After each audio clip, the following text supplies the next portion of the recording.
Meus queridos, convido vocês a abrirem suas Bíblias no livro de Atos, capítulo 4.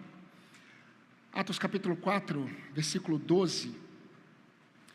Vamos dar continuidade à exposição deste texto, tão rico, tão poderoso, para transformar as nossas vidas e fortalecer a nossa fé.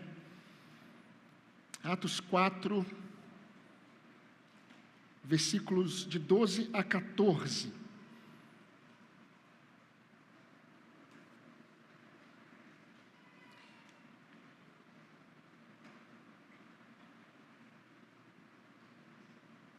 Diz assim a palavra do Senhor, escrita por Lucas: E não há salvação em nenhum outro, porque abaixo do céu não existe nenhum outro nome dado entre os homens, pelo qual importa que sejamos salvos. Ao verem a intrepidez de Pedro e João, sabendo que eram homens iletrados e incultos, admiraram-se e reconheceram que haviam eles estado com Jesus. Vendo com eles o homem que fora curado, nada tinham que dizer em contrário. Meus irmãos, é muito comum algumas pessoas, quando elas querem ler algum livro, elas pulam a parte de introdução, ou elas pulam o prefácio, e elas vão direto já para o capítulo que elas querem ler, quando a pessoa não lê apenas um ou dois capítulos que interessa ela. Eu não sei se você faz isso, mas as introduções, os prefácios, principalmente nos textos bíblicos, eles são muito importantes, porque norteiam a nossa mente para aquilo que o autor bíblico, de fato, ele está querendo dizer. Os irmãos já sabem que Lucas é o autor deste livro, e Lucas escreveu um primeiro livro, que foi o seu Evangelho, o Evangelho de Lucas e o livro de Atos dos Apóstolos. E os dois livros ele escreve para a mesma pessoa, Teófilo, um provável aristocrata, convertido, novo convertido a Jesus Cristo. Agora veja como ele começa o livro de Atos, eu vou ler para os irmãos. Escrevi o primeiro livro, Teófilo, o Evangelho de Lucas, relatando todas as coisas que Jesus começou a fazer e a ensinar, até o dia em que, depois de haver dado mandamentos por intermédio do Espírito Santo aos apóstolos que escolhera, foi elevado às alturas.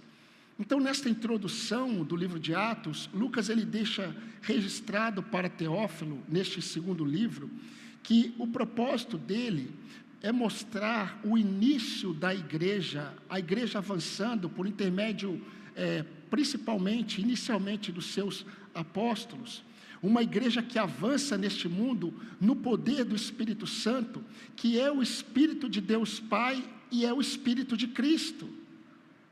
E muitos, quando estudam sobre a Trindade, causam uma confusão em suas próprias mentes, e eu reconheço que não é algo muito simples de se entender, que o Espírito Santo de Deus, mesmo sendo uma das pessoas da Trindade, é o Espírito de Deus Pai, que é o Espírito de Cristo. Isso não é um erro doutrinário. O apóstolo Paulo escreveu aos Romanos o seguinte, Romanos capítulo 8, versículo 9: Vós, porém, não estáis na carne, mas no Espírito, se de fato o Espírito de Deus habita em vós. E se alguém não tem o Espírito de Cristo, esse tal não é dele. Versículo 11: Se habita em vocês o Espírito daquele que ressuscitou Jesus dentre os mortos, ou seja, o Espírito de Deus Pai, esse mesmo que ressuscitou a Cristo Jesus dentre os mortos, vivificará também o vosso corpo mortal, por meio do seu Espírito que em vós habita. Então, irmãos, a igreja, ela está neste mundo, e todos nós que estamos aqui, que somos crentes em Jesus Cristo, nós fazemos parte desta igreja. A igreja, ela está neste mundo e ela está avançando pelo Espírito Santo de Deus que habita e habilita cada crente para ser testemunha de Cristo em todas as circunstâncias, seja no momento de perseguição, seja no momento de aflição. Testemunhas, esta é a palavra-chave no livro de Lucas. Em todo o tempo, em todas as circunstâncias, em nossas ações e reações, tudo está relacionado com o dar testemunho de Cristo, o dar testemunho de nossa fé em Jesus. E tentando compreender, queridos, o que Lucas quis transmitir a Teófilo, nessas narrativas, nós estamos observando no capítulo 4, as primeiras testemunhas de Cristo, os apóstolos sendo representados por intermédio de Pedro e João, perante o povo e perante um sinédrio, que era formado de aproximadamente 72 autoridades judaicas. E estamos, queridos, pensando em algumas reflexões. Hoje é o 4º sermão, em que nós estamos observando algumas reflexões sobre o que significa ser testemunhas de Cristo. Então temos pensado sobre o testemunho de Cristo, porque nós somos testemunhas de Cristo e damos testemunho de Cristo em todas as circunstâncias, em todos os momentos. E a única lição que eu quero destacar hoje é uma apenas, e ela é muito simples. E o fato de ser simples não significa que ela é superficial. As testemunhas de Cristo, elas revelam semelhanças com Cristo em seus testemunhos. Eu vou repetir. As testemunhas de Cristo, elas revelam o testemunho ou semelhanças com Cristo em seu testemunho. Em outras palavras, meus irmãos, quando nós testemunhamos de Cristo em todas as circunstâncias, semelhanças com Cristo devem ser percebidas em nossas vidas. Versículo 13, veja o que diz. Ao verem a intrepidez de Pedro e João, sabendo que eram homens iletrados e incultos, admiraram-se e reconheceram que haviam eles estado com Jesus. Meus irmãos, já é conhecida por nós a verdade bíblica de que em todas as coisas nós devemos buscar semelhança com Jesus.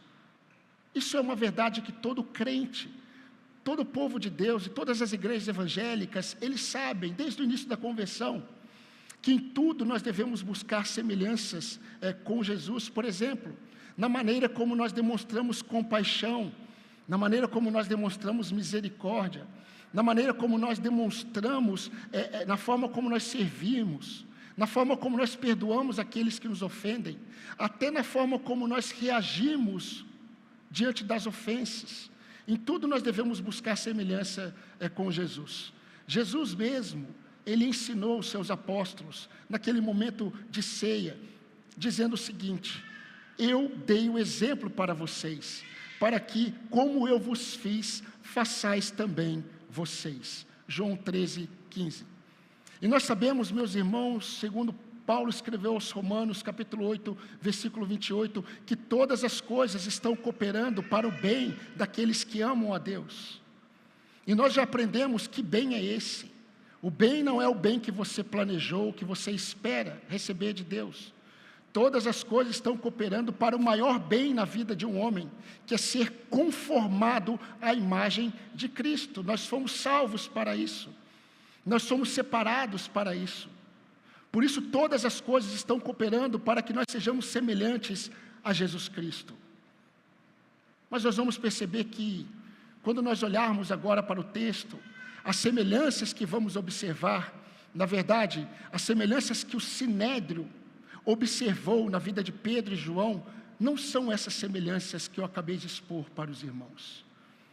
Domingo passado vimos como Pedro não apenas respondeu à pergunta do Sinédrio, que aparece no versículo 7, e a pergunta foi: com que poder ou em nome de quem vocês fizeram um milagre para este coxo de nascença?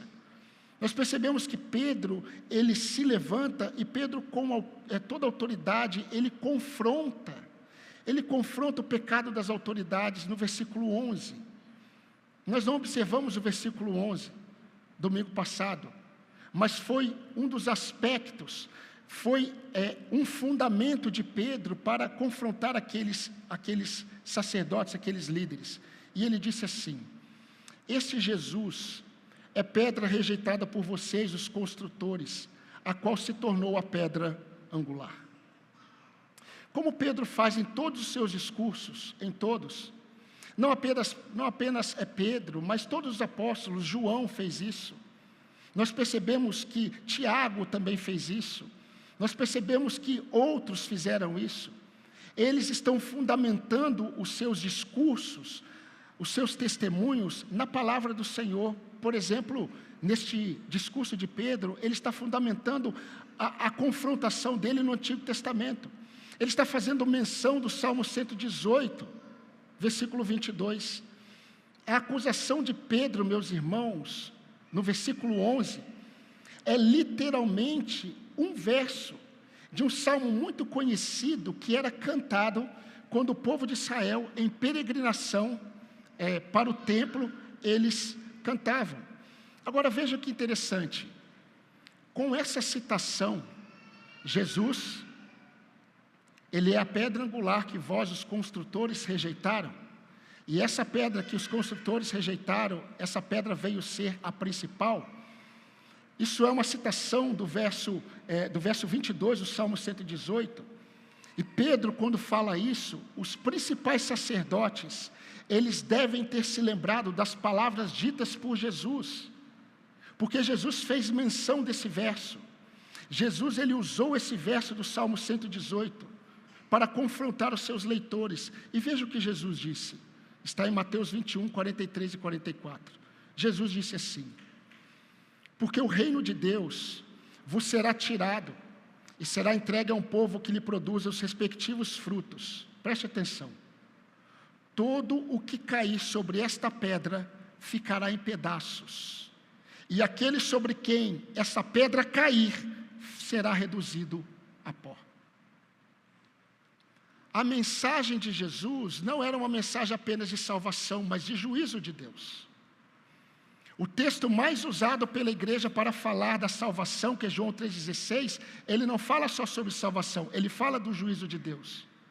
Porque Deus amou o mundo de tal maneira para que todo aquele que nele crê não pereça, mas tenha a vida eterna. Isso significa que aquele que não crer, ele irá perecer. Isso é o reflexo do juízo de Deus. João 3,36. Aquele que crê no Filho, esse tem a vida. Quem não crê, a ira de Deus permanece sobre ele. Então a mensagem do Evangelho é uma mensagem que fala do amor de Deus, após falar do juízo de Deus que está sobre todo pecador. Foi a mensagem de domingo passado. Agora que interessante, meus irmãos, Lucas afirma que após essas palavras confrontadoras de Pedro, as autoridades do Sinédrio reconheceram que Pedro e João, eles estiveram com Jesus. Após essas palavras confrontadoras, no versículo 11, eles percebem semelhanças em Pedro e João com Jesus. A pergunta que eu faço para o texto, e nós devemos fazer é como que eles reconheceram que eles estiveram com Jesus? Que reconhecimento foi esse? Será que alguém dessas mesmas autoridades que julgaram Jesus se lembrou de que Pedro e João estavam com Jesus no Getsêmani? Porque são as mesmas autoridades que prenderam Jesus. Como que eles reconheceram que eles haviam estado com Jesus? O que Lucas quer dizer, que eles reconheceram que Pedro e João estavam com Jesus, ou estiveram com Jesus, é que eles perceberam semelhanças. Agora, que semelhanças são essas? Como nós podemos observar isso nos textos? No versículo 13, temos algumas informações que indicam que eles perceberam algumas semelhanças de Pedro e João com Jesus. E Lucas, ele destaca pelo menos 3 semelhanças que eles perceberam.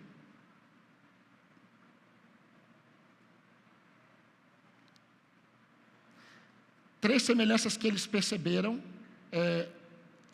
em Pedro e João. Quando no versículo 13 está escrito que, vendo eles a intrepidez de Pedro e João, eles reconheceram, na verdade eles ficaram maravilhados, e reconheceram que eles estiveram com Jesus. Vocês estão bem? Uma alegria ter vocês aqui, viu? Deus abençoe. E a primeira, meus irmãos, a primeira semelhança que nós observamos é a intrepidez que eles viram, a ousadia que eles viram em Pedro e João. O texto fala, ao verem a intrepidez de Pedro e João. Então percebam, eles notaram semelhanças com Jesus na postura deles. Ao perceberem a postura de Pedro e a postura de João, percebendo que eles não titubearam, eles não hesitaram. Eles perceberam que isso tinha uma semelhança muito grande com aquele que foi julgado, condenado e crucificado, que foi Jesus Cristo. No versículo 8 diz que logo após fazerem uma pergunta, com que poder, ou que autoridade, ou em nome de quem vocês fizeram esse milagre? O texto fala que Pedro se levanta, e Pedro, ele diz, cheio do Espírito Santo, autoridades e povo de Israel, saibam que em nome de Jesus Cristo, e nós já ouvimos o discurso. Então eles viram intrepidez, eles viram ousadia em Pedro e João, e eles olharam e falaram, eles são semelhantes a Jesus. Mas eles viram uma outra coisa, eles viram uma outra semelhança, que não está explícita no texto, mas está implícita, que foi a sabedoria de Deus na simplicidade. O texto diz no versículo 13, ao verem a intrepidez de Pedro e João, sabendo que eram iletrados e incultos, eles se admiraram. Sabendo que eles eram iletrados e incultos, eles se admiraram. Alguns acreditam, inclusive a versão NVT, que Pedro e João, eles eram iletrados e incultos no quesito conhecimento formal da lei. Então, quando os fariseus olharam Pedro e João, falaram, não, eles são incultos e iletrados, porque eles não possuem uma formação teológica, eles não possuem uma formação na lei. Então, eles ficaram admirados, não é? Mas, queridos, eu não creio que, isso até pode ser uma possibilidade, mas eu creio que não foi isso que chamou a atenção deles. Meus irmãos, Pedro e João, eles não tinham dificuldades, por exemplo, em seus textos, com questões teológicas. Nós percebemos nos textos de Pedro e nos textos de João profundidade doutrinária, profundidade teológica. Mas Pedro e João eram pescadores. Pedro e João eram pessoas normais. Pedro e João eram gente do povo. Eu não creio que eles eram cultos, e eu não creio que Pedro e João eles eram letrados. Não eram. O fato que muitos colocam, provavelmente eles eram ricos por serem donos de barcos, não se fundamenta. Muita gente é rica e não é letrada e nem culta. E eu creio, meus irmãos, que foi exatamente isso que despertou a atenção nas autoridades. Porque o texto fala, ao perceberem a intrepidez de Pedro e João, e ao perceberem que eles eram iletrados e incultos, eles ficaram admirados. Então isso produziu admiração neles. E naturalmente, eu creio que você vai concordar comigo, a falta de conhecimento, ela produz automaticamente falta de convicção. E a falta de convicção gera insegurança. Ainda mais perante pessoas que estão questionando você. E não é o que nós encontramos aqui em Pedro e João. Nós encontramos Pedro e João falando com firmeza, com intrepidez e com convicção. E foi exatamente no aspecto deles perceberem essa firmeza, essa convicção deles, naquilo que eles falaram. Pedro menciona o Salmo 118, verso 22. E eles, sabendo que eles eram homens simples, incultos e letrados, eles percebem semelhança com Jesus. Mateus, ele registra algo interessante em seu evangelho. Mas antes de lermos isso, vejam que interessante. Lucas, ele utiliza uma palavra que descreve qual foi a reação do sinédrio ao ouvirem Pedro e João. O texto fala que eles ficaram admirados. Foi parecida a reação da multidão quando ouviu Jesus, quando Jesus acabou de pregar o sermão do monte. E Mateus registrou, e está escrito. Quando Jesus acabou de proferir estas palavras, estavam as multidões maravilhadas de sua doutrina, porque ele ensinava como quem tem autoridade e não como escribas. Mateus 7, 28 e 29. Olhem para Jesus. Pensem em Jesus. Nascido na simplicidade de uma família em que a provisão vinha da carpintaria. Nasceu em um ambiente simples, em uma manjedoura. Cresceu como um filho do carpinteiro e ele era reconhecido como filho do carpinteiro. Jesus, ele era alguém que dizia: o filho do homem não tem onde reclinar a sua cabeça. Quando aquele chegou e falou assim, aquele homem chegou e disse assim: quando o Senhor estiver no teu reino, permita que eu esteja ao teu lado. E Jesus falou assim: olha, as raposas têm os seus covis, as aves dos céus têm os seus ninhos, o filho do homem não tem onde reclinar a cabeça. Jesus é esse homem simples, que não tem riqueza, que está entre as pessoas, entre os pecadores, mas ao mesmo tempo, é alguém que quando ensina, ninguém consegue retrucar. Há autoridade em suas palavras, quando ele fala, acontece. Cura pessoas, expulsa demônios, ressuscita mortos. E essa simplicidade de Jesus, com este poder, autoridade em seu ensino, produziu uma confusão na mente daqueles homens chamados de sábios. E a mesma coisa está acontecendo com Pedro e João, e isso está chamando a atenção deles. É a sabedoria de Deus revelada na simplicidade que confunde os sábios deste mundo. Paulo, ele escreveu sobre a sabedoria de Deus que confunde os sábios deste mundo. E eu creio que Paulo, ele explica isso que está acontecendo com Pedro e João perante o Sinédrio. E Paulo nem imaginava que um dia ele escreveria sobre isso. Mas preste atenção na palavra de Deus. Irmãos, 1 Coríntios 1, 26. Irmãos, separai, pois, na vossa vocação, visto que não foram chamados muitos sábios segundo a carne, nem muitos poderosos, nem muitos de nobre nascimento. Pelo contrário, Deus escolheu as coisas loucas do mundo para envergonhar os sábios. Deus escolheu as coisas fracas do mundo para envergonhar as fortes. E Deus escolheu as coisas humildes do mundo e as desprezadas e aquelas que não são, para reduzir a nada as que são, a fim de que ninguém se vanglorie na presença de Deus. Sobre Cristo e a sabedoria de Deus, Paulo também escreveu: está escrito, eu destruirei a sabedoria dos sábios, e eu vou aniquilar a inteligência dos instruídos. Onde está o sábio? Onde está o escriba? Onde está o inquiridor deste século? Porventura não tornou Deus louca a sabedoria do mundo? Visto como na sabedoria de Deus, o mundo não conheceu por sua própria sabedoria, aprove a Deus salvar os pecadores, salvar os que creem pela loucura da pregação. Porque tanto os judeus pedem sinais, os gregos buscam sabedoria, mas nós pregamos a Cristo crucificado, que é escândalo para os judeus, loucura para os gentios.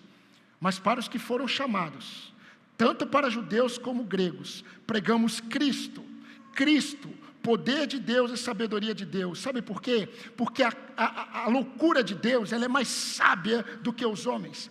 A fraqueza de Deus, ela é mais forte do que os homens. Na fraqueza, Deus confunde os sábios deste mundo. Porque é na fraqueza que o seu poder se manifesta. Quando eles percebem que Pedro e João, iletrados, estão falando com tanta ousadia da palavra de Deus, confrontando a liderança de Israel, eles ficam admirados, porque eles percebem, irmãos, não apenas a ousadia, eles percebem uma sabedoria que confunde a mente deles. Os sábios deste mundo, grave isso, meu amado irmão, que não é deste mundo. Os sábios deste mundo não são confundidos em nossa capacidade, mas em nossa incapacidade.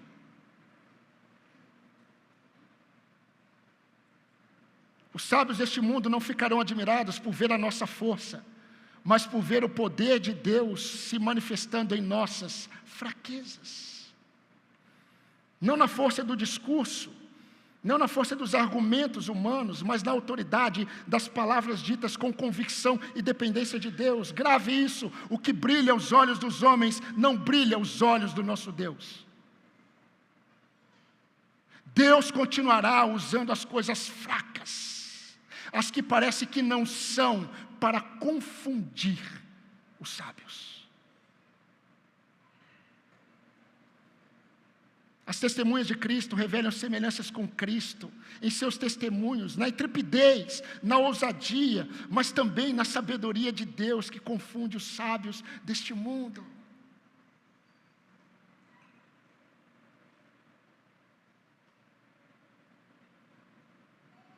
Certa vez, uma pessoa disse para mim: pastor, eu tive um sonho em que uma pessoa que eu não conhecia disse que iria te destruir.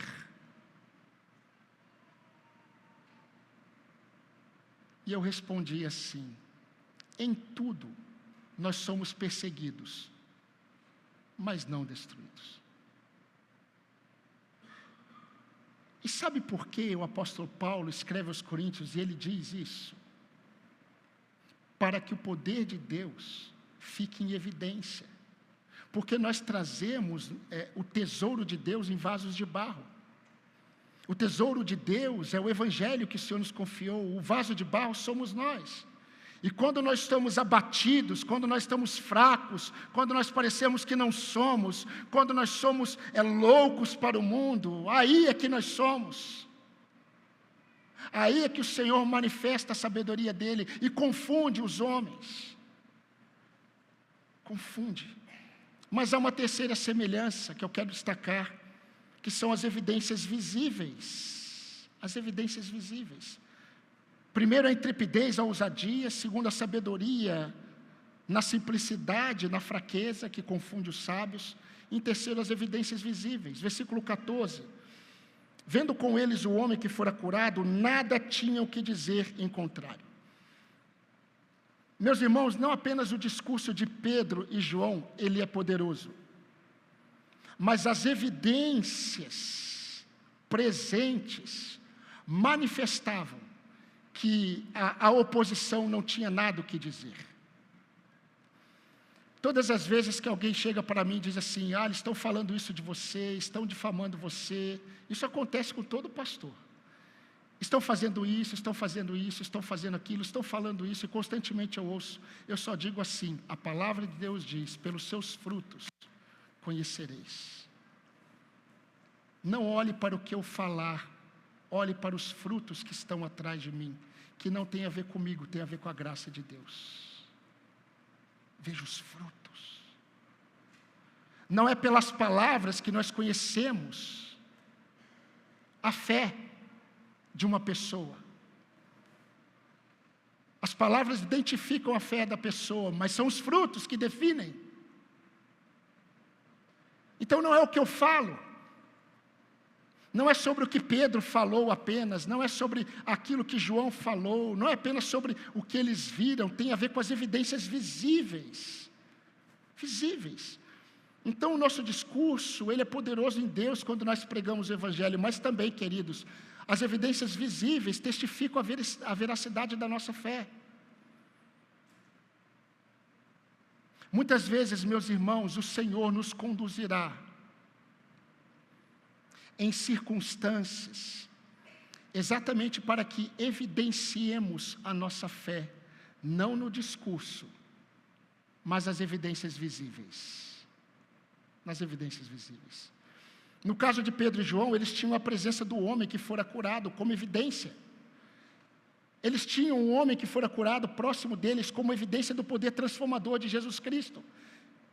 E o texto fala que eles não tinham como dizer nada ao contrário, o homem estava ali, ele fora curado. Agora nós temos outras evidências visíveis que sustentam o nosso discurso. Um discurso que Jesus é alguém que transforma o pecador. Por exemplo, o nosso modo de falar, ele dá evidências de que Jesus transforma. O nosso modo de falar dá evidências de que Jesus transforma. O nosso modo de tratar as pessoas que nos cercam dá evidências de que Jesus transforma, como nós costumamos afirmar e pregar. O nosso modo de reagir às circunstâncias evidencia a verdade de que Jesus transforma as nossas ansiedades em paz, descanso, que excede o entendimento, descanso na soberania de Deus. O que eu falei na minha oração, eu não falei de mim mesmo, eu aprendi com Charles Spurgeon. Foi ele que disse: precisamos descansar as nossas cabeças no travesseiro da soberania de Deus. O nosso modo de viver com os irmãos dá evidências externas de que Jesus transformou nossas vidas, que antes eram egoístas.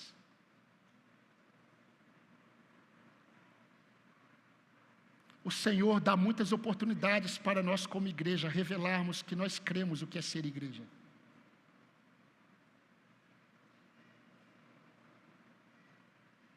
E eu glorifiquei o teu nome, o nome do Senhor. Parece que eu estou orando, né? Mas eu glorifiquei o nome do Senhor, porque eu não vi discursos, eu vi evidências visíveis do amor de Deus pelos nossos irmãos. Quais são as evidências visíveis que sustentam o nosso discurso? Precisamos pensar nisso. Vendo eles as evidências com Pedro e João, nada tinham que dizer em contrário. Meus amados irmãos, meus queridos, eu reconheço ao olhar muitas vezes para a minha própria vida, eu reconheço que essas verdades, elas são ao mesmo tempo maravilhosas, mas elas são muitas vezes frustrantes. Quando nós olhamos para nós e não encontramos a ousadia necessária, quando nós olhamos para nós e não encontramos a sabedoria de Deus sendo revelada em nossa fraqueza, nos frustra quando faltam evidências visíveis da fé que nós testemunhamos aos outros. E como obter tais semelhanças? Como obter tais semelhanças com Jesus? Como ter essa ousadia? Como manifestar a sabedoria de Deus em nossas fraquezas? Onde está a fonte? Onde está a fonte dessa intrepidez? Onde está a fonte da sabedoria de Deus? Onde está a fonte das evidências do agir de Deus? A resposta está na Bíblia. A resposta está no versículo 8. Então Pedro, cheio do Espírito Santo. Então Pedro, cheio do Espírito Santo. Queridos, a força motriz da igreja é essa. Essa é a fonte de poder que move as testemunhas de Cristo Jesus. Então nós poderíamos ter resumido tudo o que eu falei até agora, tudo que observamos em uma única lição. Em uma única lição. Não há semelhança. Não há semelhança com Cristo sem enchimento do Espírito Santo. Não há. Não há. Não há. E é muito importante você saber disso, você que é crente em Jesus Cristo. A nossa semelhança com Jesus em nosso testemunho não é fruto de comportamentos adquiridos em nossa disciplina, mas é fruto do Espírito de Cristo que habita em nós. Leonard Ravenhill, um pastor assembleano, um exemplo de fé para a minha vida, ele dizia o seguinte: se o Espírito Santo fosse retirado de muitas igrejas hoje, 95% dos cultos continuariam da mesma forma e até cheio de pessoas. Mas eis a questão: Deus não se preocupa em encher igrejas vazias, Ele se preocupa em encher corações vazios. E o Senhor não enche corações vazios com eventos. O Senhor enche corações vazios com a sua presença.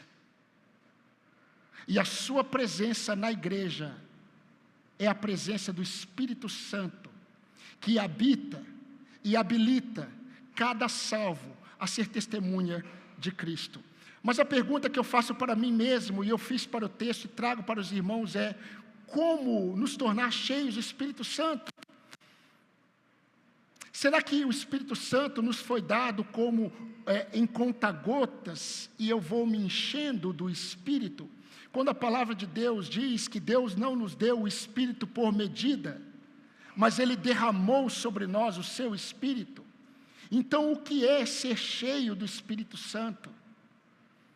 Eu gostaria de deixar apenas duas.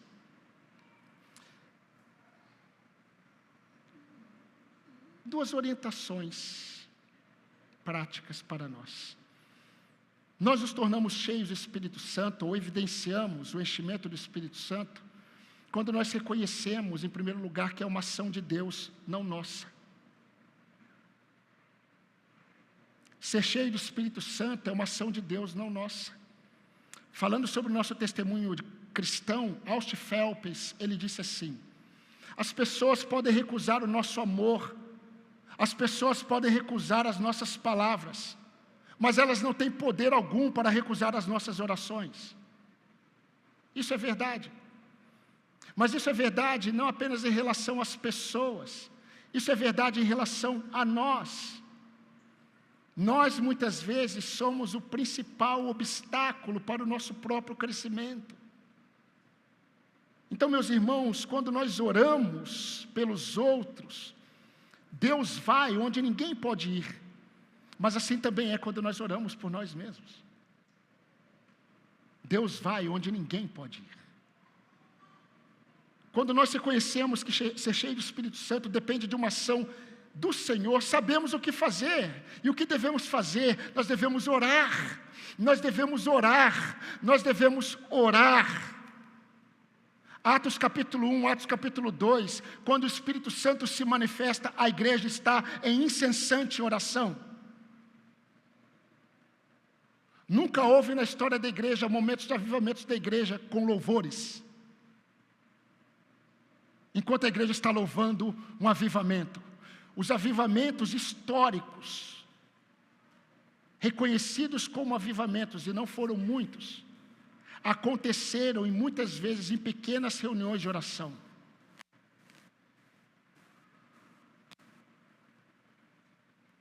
Mas eu não estou falando, meus irmãos, de algo coletivo. Eu não estou falando de algo congregacional. Eu estou falando de algo pessoal, de enchimento do Espírito Santo. Eu não sei se você já percebeu, mas quando Jesus disse: pedi e dá-se-vos-á, buscai e achareis, batei e abri-se-vos-á, ele falou sobre o Espírito Santo. Ele não falou sobre o terreno, sobre a causa da justiça, ele falou sobre o desemprego, ele falou sobre o Espírito Santo. Está lá em Lucas 11, 9 a 13. Em sua convicção de fé, Davi disse, e eu orei isso ao Senhor hoje: purifica-me, Senhor, com hisopo, e eu ficarei limpo. Lava-me, e eu serei mais alvo do que a neve. Eu muitas vezes oro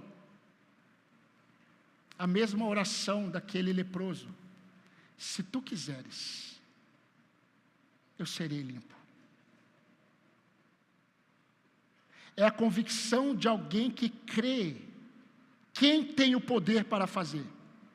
E eu creio que Davi, ele poderia orar com convicção, e ele oraria assim: enche-me do teu espírito e eu ficarei cheio dele.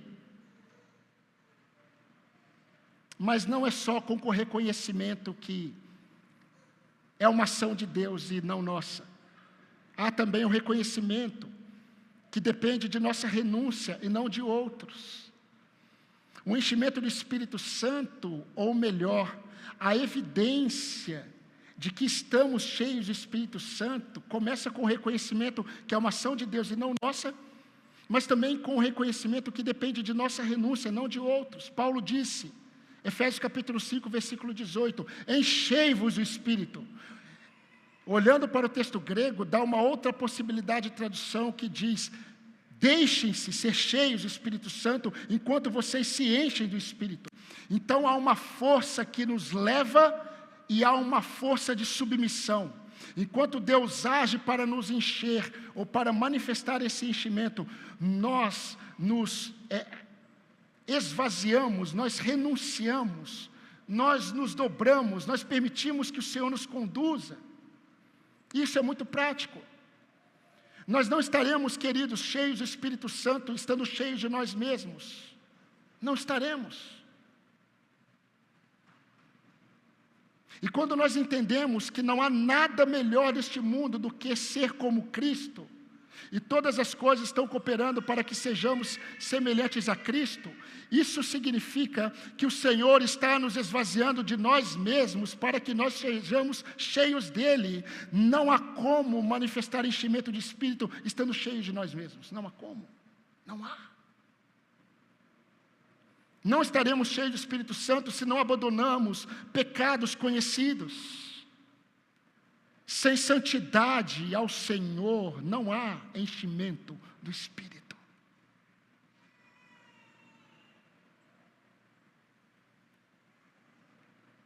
Não estaremos cheios do Espírito Santo se não valorizamos o que Deus valoriza. E sabe o que Deus valoriza? Deus valoriza a devoção pessoal, Deus valoriza a devoção familiar, Deus valoriza a devoção congregacional. Não estaremos cheios do Espírito Santo se não tratarmos a palavra de Deus como palavra de Deus. Por fim, não seremos usados pelo Espírito Santo, meus irmãos, se nós não reconhecemos que o nosso cotidiano, grave isso, se nós não reconhecemos que o nosso cotidiano é o ambiente em que o Senhor manifesta que estamos cheios ou vazios dEle. A prova é o fruto do Espírito. O fruto do Espírito, ele se revela no ambiente do cotidiano. Amor, você não ama sozinho. Alegria, paz, bondade, benignidade, longanimidade, fidelidade, mansidão, domínio próprio. E como eu já disse, a crise de muitos crentes é: como que eu sou habitado pelo Espírito Santo e eu não manifesto o fruto do Espírito? E nós já estudamos isso, o fruto é do Espírito, não é seu. O seu talvez seja carnal, mesmo sendo habitado pelo Espírito. O fruto do Espírito é dele. Enquanto estivermos cheios de nós mesmos, não vamos manifestar o fruto do Espírito. Então, tentando ser um pouco mais objetivo e simples, como começar? Como começar? Comece orando, pedindo, desejando, buscando em Deus o que só pode vir da parte de Deus. Buscando em Deus o que só pode vir da parte de Deus. Aquilo que é certo só pode ser encontrado no lugar certo, diz a célebre frase, mas eu vou melhorá-la. Aquilo que é certo só pode ser encontrado na pessoa certa. E nós sabemos quem é essa pessoa. É Deus. Buscar-me-eis e achareis, quando me buscardes de todo o vosso coração. Eu deixarei que vocês me encontrem, quando me buscarem de todo o vosso coração. Ore.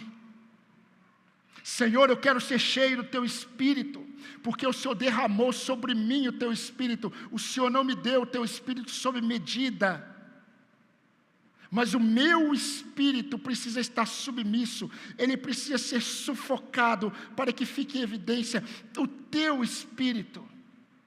E cheios do Espírito Santo teremos ousadia, manifestaremos sabedoria de Deus na fraqueza que confunde os sábios. Manifestaremos evidências visíveis de que temos semelhança com Cristo. Eu não sei se você percebeu, o Senhor está removendo de nós a nossa semelhança com nós mesmos. Eu sou assim porque eu puxei essa família, eu tenho essa cultura, eu tenho sangue de italiano, eu tenho sangue de, sei lá, de índio, eu tenho sangue de, né?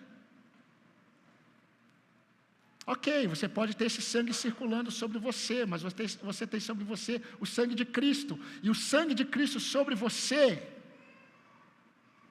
revela que você é posse de um Espírito que está conduzindo a sua vida, a minha vida, para que nós sejamos semelhantes àquele que é digno de que sejamos semelhantes a Ele. Cristo, o nosso Senhor. Pedi e dá-se-vos-á, buscai e achareis, batei e abri-se-vos-á. Porque se um pai, ele sabe dar coisas boas aos seus filhos, quanto mais o vosso Pai Celestial vos dará o Espírito Santo a quem pedir. Então, meus irmãos, eu quero terminar esse sermão mostrando para você que o nosso Supremo Pastor, ele prometeu que sempre Ele estará conosco, Ele prometeu que Ele nos guiará em toda a verdade, por isso Ele nos selou com o Espírito Santo. O Espírito Santo é aquele que nos guia em toda a verdade. Só que Ele não é apenas aquele que nos guia em toda a verdade. Ele é aquele que é a própria manifestação da presença de Deus conosco, em nós.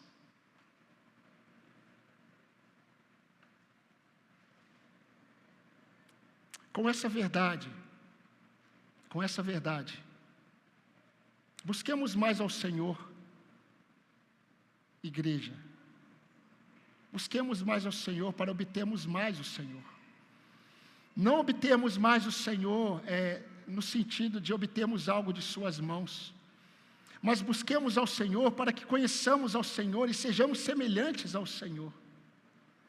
Eu acho que muitos pais aqui ficariam muito felizes se os filhos chegassem e não apenas se aproximassem pedindo coisas. Mas eu creio que muitos pais gostariam de ouvir dos seus filhos, não apenas pedindo coisas para ganhar coisas da parte do pai, mas o desejo de ser semelhante ao pai.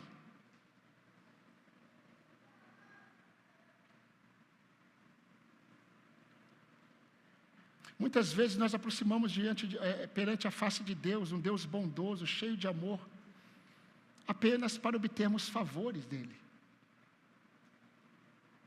Agora, como alegraria e alegra o coração do Senhor quando nós nos aproximamos dEle pedindo, batendo, de forma insistente: Senhor, o que eu quero é manifestar a Tua presença, porque eu quero ser semelhante a Jesus Cristo, o meu Senhor e meu Salvador. Ele vai dizer assim: eu darei o que você está pedindo. Na verdade, eu já tenho dado, mesmo sem você pedir. Sabe por quê? Porque eu sei que o melhor que eu tenho para você é remover você de você mesmo.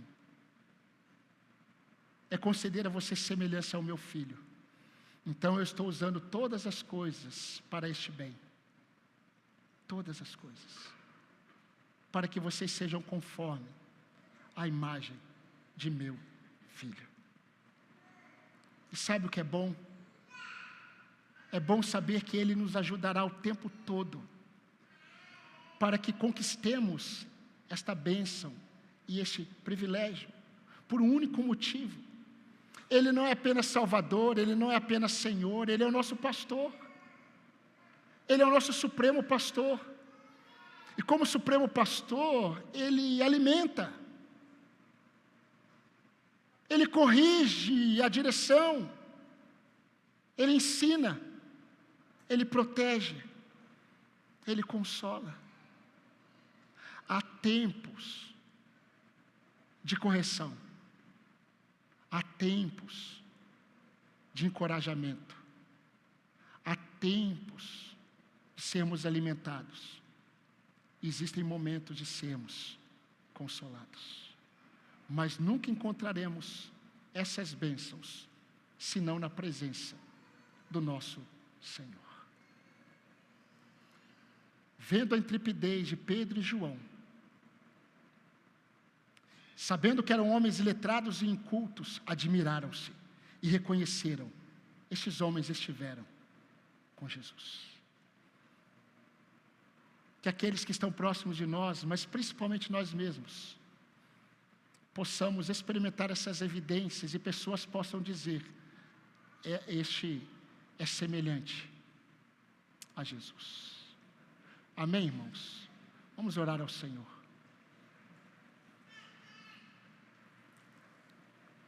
Pai querido, nosso Deus, Nós engrandecemos o teu nome porque o Senhor é o nosso Deus e tu és Senhor.